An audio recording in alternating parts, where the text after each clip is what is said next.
started here. Here's one that I've already removed the shell. You're gonna need to remove the hardware. Obviously, I would like to think that most people can figure that out. And I tried to get it off all in one piece. And here is one that I have not done yet.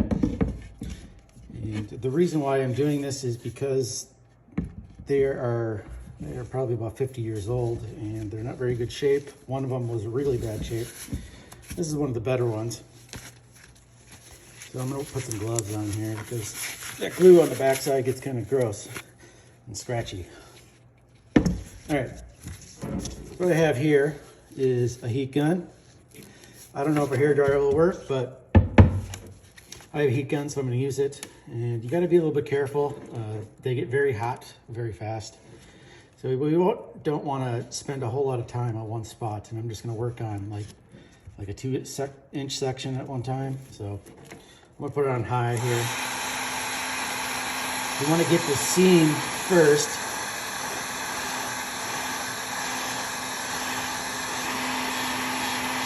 Depending on your drum, you might find that yours is just glued in one spot, but these are glued all the way around, which makes it more work. So I'm gonna start with that. And I have a plastic cutting knife here. I chose plastic just because it's less likely to scrape the wood underneath, and I'm not sure yet what I'm gonna do with the finish. It's very tough to get started. You can see I got it. And you see I started to dig into the thing and crack it rather than actually peeling the whole piece off.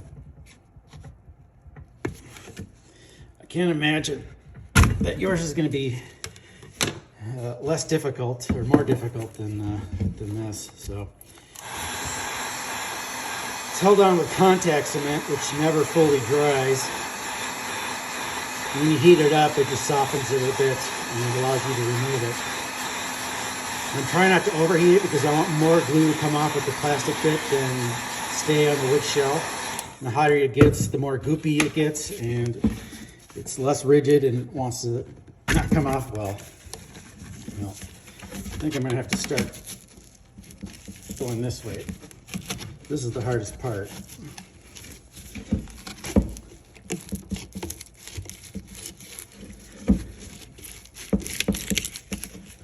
See that I've gotten quite a bit underneath. Let me see if I can get that on camera here. See the glue. Now I'm going to keep heating it up a little bit at a time. What I have here now is the leftover after the plastic stuff has been removed. There's a lot of rubber cement or contact cement down here. Still, no matter what kind of finish you want to use, you got to get that off because it's not going to be very smooth. And you can see there's some kind of gray primer or seal coat that's on there. And what this stuff is, this is just paint stripper. It's called Citrus Strip. I don't know if it's the best for removing contact cement, but I know that it kind of works. There might be something that's a little better. I don't think anything's really ideal. Nothing's going to work super. All right, so this has been sitting for roughly a half an hour. Let the camera get in focus here. And what I have here is just a plain old razor blade. And we'll see how this stuff comes off. So you scrape it, you wipe off your razor blade, and you repeat over and over again. All right, so it's been about 24 hours since I've stripped the glue off. There's still a little bit of residue. So what I'm gonna do is I'm gonna take some of this sheetrock sandpaper, something that will withstand a lot of clogging and still sand, is sand it all to get as much of the rubber off as I can, or the cement. And a lot of it will just fall off in little balls down onto your work table.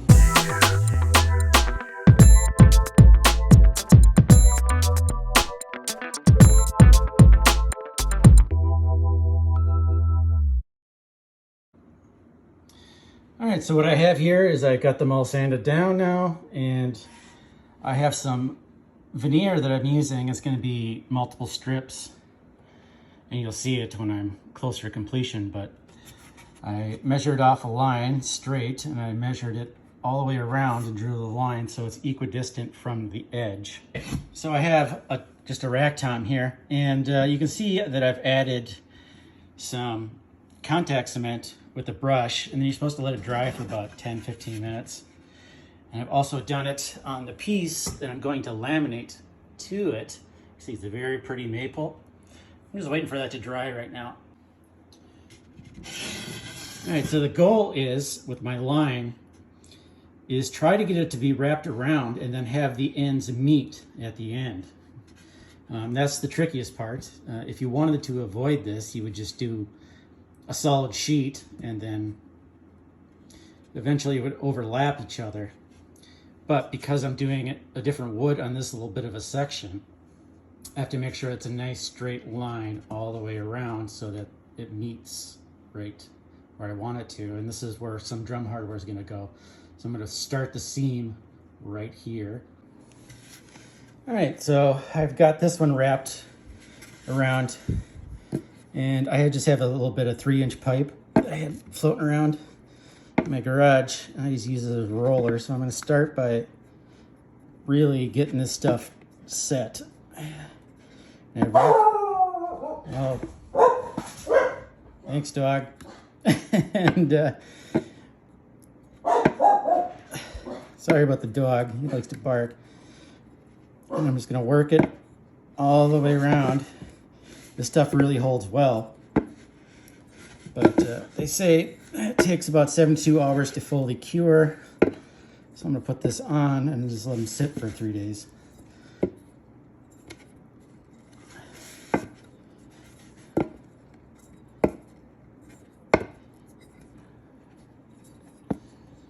Sorry about my filming. I'm not an expert filmer. So wherever, I just kind of work wherever I am.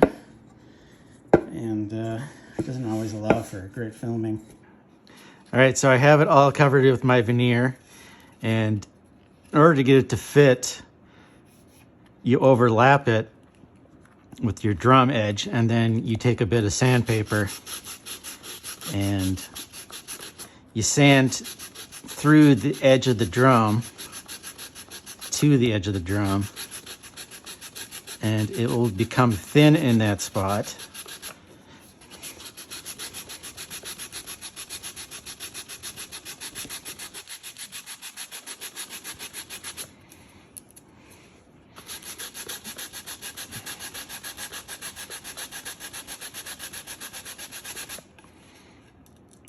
You can see the veneer starts coming up where I want it to. And you're never going to really be able to see this because your drum head is going to be covering it, but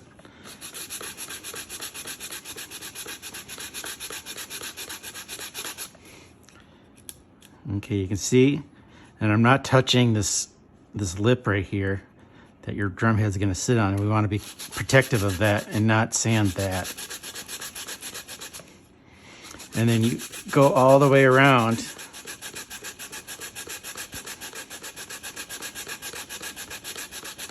Slowly thinning it out in the place that you want it to be thinned out so that it can come off just like that.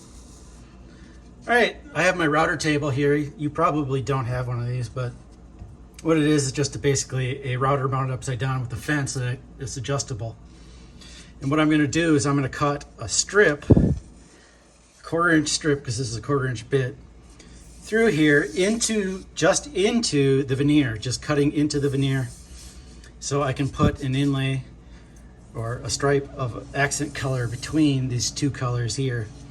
But before I need to put some tape on it first, because veneer is a little fragile and the router bit could upset it and flake off. All right, so you might not be able to see it, but right here is just a 2x4 that I've clamped to the table for a fence, so I can roll this without it going too far that way. So I'm going to introduce it slowly along the fence and then start rolling it. It's going to get pretty loud. We'll see.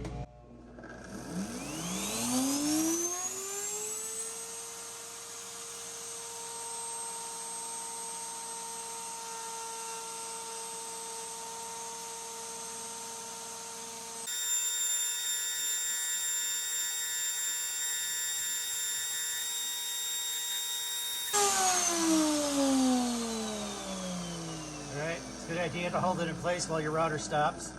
Otherwise you might end up with it cutting someplace you don't want it to. So you can pick it up.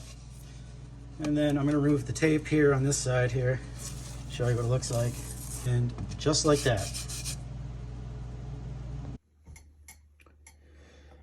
Alright, so you can see that I've filled this rim in with my inlay material of choice here, which happens to be just some really dark wood filler made by Veneer. And it's the dark walnut, it's the darkest one I could find. It looks kind of gray, but when you hit it with some stain or something, it turns kind of a dark brown. What I did before is I just put tape on either side of it so it keeps it from getting on something. I don't want to have to sand through all of it. I just want to sand this a little bit. And I want to try to keep it off of this material here because it's so light. This sanding dust going to get in there and clog the pores of it. So it's going to be really difficult to get out if I do that. So what I'm going to do is I'm going to hold it so that when I sand, all the stuff falls down and then towards this way. It's not going to eliminate it completely, but it's better than sanding forever, all over the place. All right, so I got through that step. I pulled one piece of the tape off, and now I'm going to sand it a little smoother. The tape adds a little height, so it's going to make it a little bit difficult to get all the way down to make it flush with the wood. And I'm leaving this one side on because I don't want any of this dust to get on it. All right, so I've got it sanded down. I'm going to clean it off with a brush. If you're wondering how I got the holes in, I used a drum sander just in a drill. And I slowly worked my way in and then filled it out. Got to the edge of the drum where the hole was. I just poked a hole through the bottom. Yeah, focus. Poked a hole through the bottom and then I use a ream, and I'm going to be doing a whole lot more of that later. All right, so it's finish time. You can see the seams aren't quite perfect, but I'm going to put, maybe you can see back there. Yeah, you can. I'm going to put some pinstriping to cover the edges of my inlay. And what I have here is just some shellac. Stuff dries really quickly. And I got a whole lot more to do on every single one, including that one. But for now, shellac. All right, so I got my pinstriping on. The masking tape is just to keep an even space between these two rows as I put it on. And what it does is it adds a little accent and then hides any blurred edges. Make it look nice, crisp, and clean. I'm about to put some of this aqua coat stuff on. And you can see it's just a very clear grain filler. And I'm hoping to use it for a leveler as well. I've never actually used this before, so we'll see how it turns out. But I have what it looks like. I just have an old gift card that I had that has no money on it anymore. And I'm just going to spread it on and then scrape it off. And if this stuff works, I'm going to use it a lot because it seems to be pretty easy to use and gets good results. And it's way easier than using epoxy to get really good finishes. Ordinarily, you would use something like this for like a flat surface, like a tabletop, and it would fill the pores of like a very open grain wood, like oak or maybe like mahogany or something. And no matter how many coats of finish you put on, it just you can always just kind of see that grain.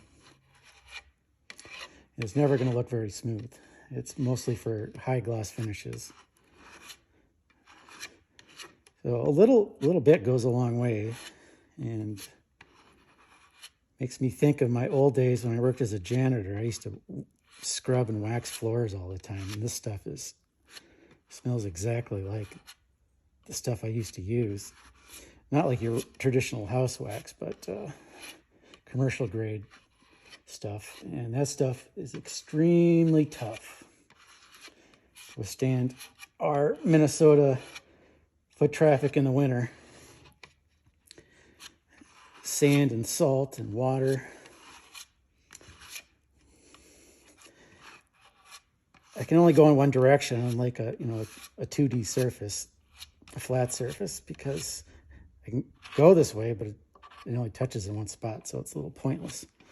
So I can really only go in this direction.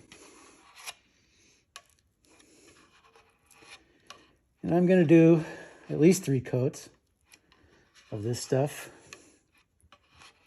And prior to doing this, I sanded my shellac with some 220 grit paper, just very lightly. I don't want to go past the finish when I'm sanding. I just mostly just scratch it up for adhesion. And in between coats, you're supposed to do some 320. Partially, I'm guessing, to flatten it. And then secondly, for adhesion. All right, I have all the pore filler in. And what I have here is just a small... What is it, Noodles? Oh, no. All right, so what I have here is a Forstner bit. That's exactly the same size as these holes here. And it has a tip on it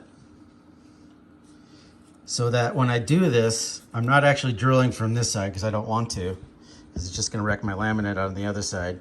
I'm just making it so that tip goes through and shows me on the other side where to drill.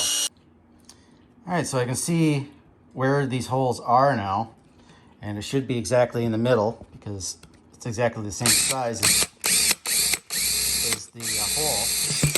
And there we go.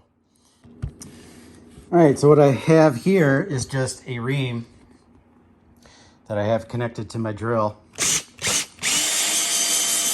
I'm just going to clean these holes up a little bit. And you can see it looks pretty nice. Makes it look a little bit nicer.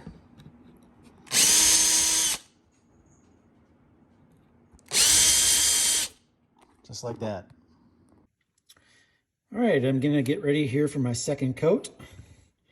And I have the old can of lacquer here, and I got a new can. And I'm just going to eyeball this. And that's quite a bit. That's about 30% of the can. So I'll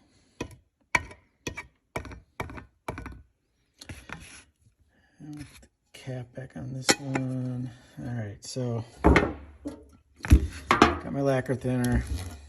I'm trying to mix it up so I'm gonna add about 40% of what I just added.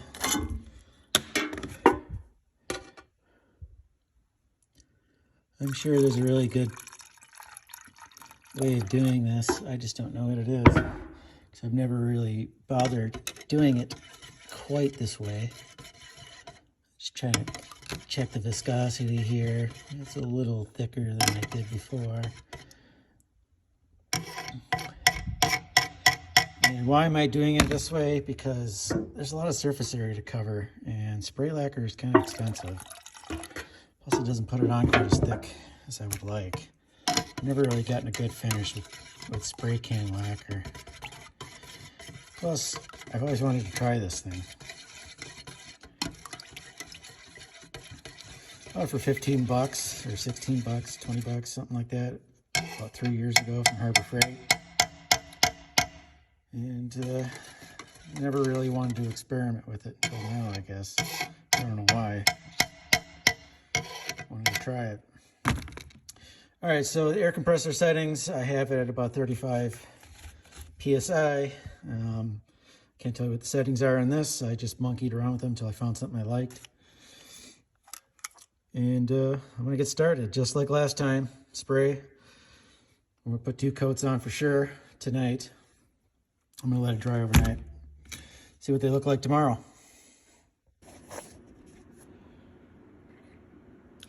All right, so here it is after the finish. All the lacquer has been applied, and it's decent, but it can look better. It's been about, I don't know, five days or so. So what I'm going to do is I'm going to go through a process of wet sanding with some 600 grit and a sanding block first. All right, you might be asking yourself, why are you using the sanding block? Because it sort of acts as a plane and just clips the tops off while leaving the lowers alone. If I were just to do this by hand, it may just follow the contours along the way. I don't want to sand absolutely everything. I want to make it smooth. So that's what I'm doing with the 600 grit right now. This is the most laborious part, the most time-consuming part. And I'm going to do most of my flattening with this grit alone. And every grit afterwards is going to be, in a way, flattening as well, but removing the scratches left by the 600 grit. And the next grit will be removing the next previous grits, scratches, on up to 2500 grit. And I'm going to switch over to some 600 grit still, but I'm not going to use the sanding block. And why? Because there might be some low spots that were completely skipped over because of the plane of the sanding block. All right, time for some 1000 grit. 1500, 2000 grit, and lastly, 2500. All right, we're going to start polishing this out. It's sanded smooth. It's somewhat glossy, but it's not extremely glossy. So I've got some of this polishing compound. This is Mother's #1. Usually comes in a 2-step thing. One's a little heavier than the other. You usually find it for cars, because that's car paint is usually what it's made to work on. And I'm going to use a nice soft cloth and rub it in.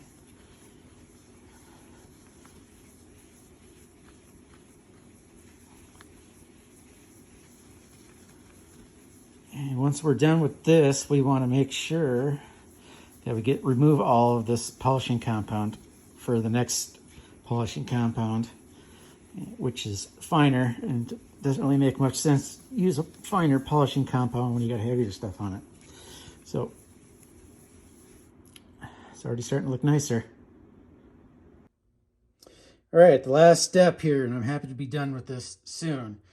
I have the #2 polish, which I just smeared all over this thing, and gonna use my drill press, which is currently just set up with a buffing wheel on it on its fastest speed.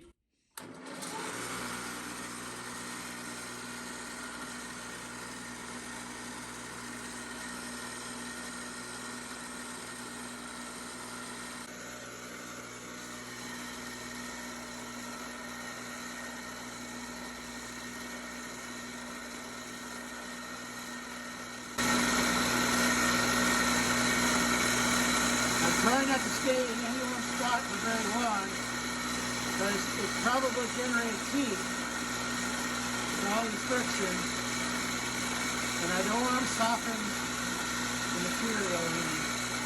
Maybe seeing reflections turning out really nice.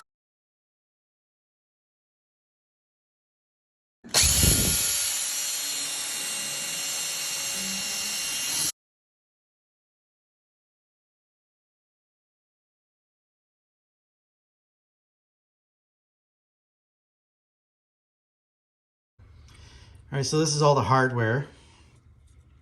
I just stuck everything in a pizza box here, and I'm going to put some primer on it.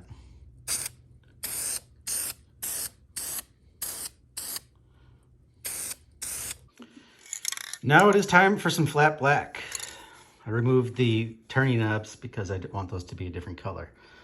So I chose this paint because it dries quickly, and I don't want a gloss color because as soon as I put a wrench on it, it's just going to get removed. So I just want a thin coat of this stove black, which is very thin paint, and it dries pretty quickly.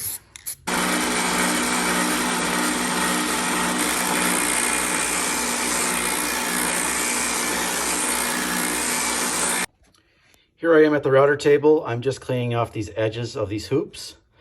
I'm just removing the thickness of what it looks like, a pop carton. So when it cuts this edge, and then the thickness is just that. So I just spin it around. I have this board as a fence. I'm gonna do it.